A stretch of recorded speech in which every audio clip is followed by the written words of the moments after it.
மெத்த செஞ்சு தூங்க பாப்போம். ஒரு ரோசா பூவ உடனே கையில் பெத்து கூடு.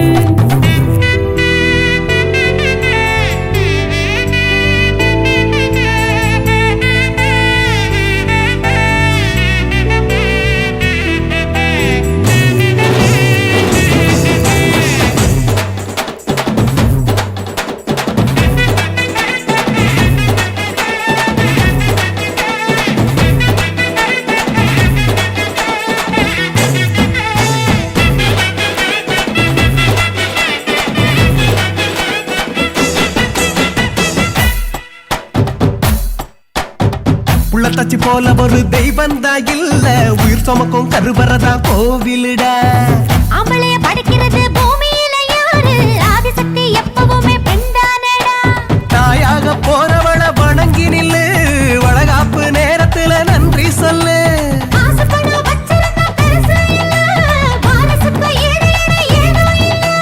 தாய் வீட்டுக்கு இவ போக போறா, திரும்பி வரணும் 2 பேரா. இவ போக போறா, திரும்பி வரணும் 2 பேரா. இந்த ஒரு நாள் இதில் பல நாள் கண்ட சுகமே, தினமும் ஒரு கணமும் இதை மறவாதெந்தன் மனமே. விழி பேசிடும் மொழிதான் இந்த உலகின் பொது மொழியே.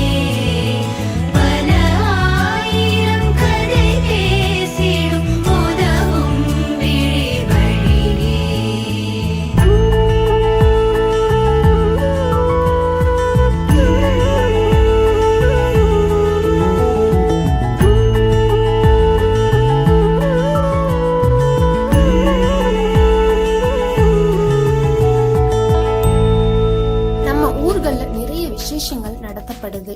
அப்படியான விசேஷங்கள்ல ஒன்றுதான் வளைகாப்பு. வளைகாப்பு ஏன் செய்யறாங்க அப்படிங்கிறது தெரியுமா?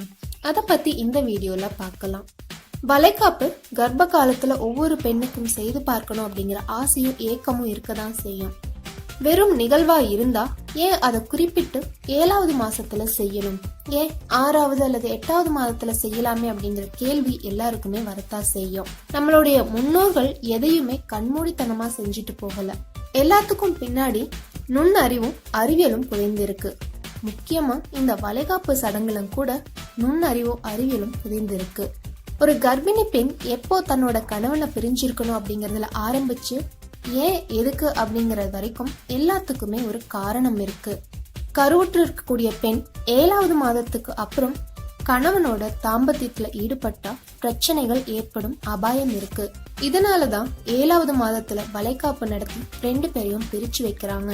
அப்படி இல்ல அப்படின்னா கருவுல வளரக்கூடிய குழந்தை திரும்பிக்க கூடிய அபாயமும் மூளை வளர்ச்சி குறைபாடும் ஏற்படும் அப்படின்னு மருத்துவர்கள் குறிப்பிடுறாங்க. மேலும் கர்ப்பிணி பெண்களுக்கு மன தைரியம் ஊட்டுறதுக்காகவும் வளைகாப்பு நடத்தப்படுறதா சொல்லப்படுது. பிள்ளை பெற்று நாங்க எவ்வளவு பேர் தைரியமா ஆரோக்கியமா இருக்கோம் அப்படிங்கறத காட்டுறதுக்காக தான் பிள்ளை பெற்ற பெண்களை வளைகாப்புக்கு அழைக்கிறாங்களாம். மேலும் வளைகாப்புல வளையல் போடக்கூடிய நிகழ்வு தான் ரொம்ப சிறப்பானது. கர்ப்பிணி பெண்ணினுடைய வளையல் ஓசை கருவுல வளரக்கூடிய குழந்தைக்கு தாலாட்டு மாதிரியானது. இது குழந்தைக்கு ஒரு பாதுகாப்பு உணர்வை கொடுக்குமாம். 7வது மாதம் 3வது 3 மாத சுழற்சியினுடைய துவக்கம்.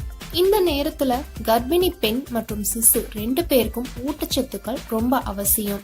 வளைகாப்பு நிகழ்வின் போது உறவினர்கள் எல்லாரும் சேர்ந்து 7 விதமான அறுசுவை உணவுகள் கொடுத்து அந்த கர்ப்பிணி பெண்ணை ஆசீர்வாதம் செய்வாங்க. இதனால கர்ப்பிணி மற்றும் கருவுல வளரக்கூடிய சிசுவும் எல்லா ஊட்டச்சத்துக்களும் பெற்று ஆரோக்கியமா இருப்பாங்களாம். சுகப்பிரசவம் ஆகணும் அப்படிங்கிறதுக்காக கர்ப்பிணி பெண்ணுக்கு மனநலமும் உடல் நலமும் ஆரோக்கியமா இருக்கணும் அப்படிங்கறதுக்காக தான் வளைகாப்பு அப்படிங்கிற நிகழ்வே நடத்தப்படுது. அதிலும் ரொம்ப முக்கியமா 7வது மாதத்துல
கொண்டே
Thank you.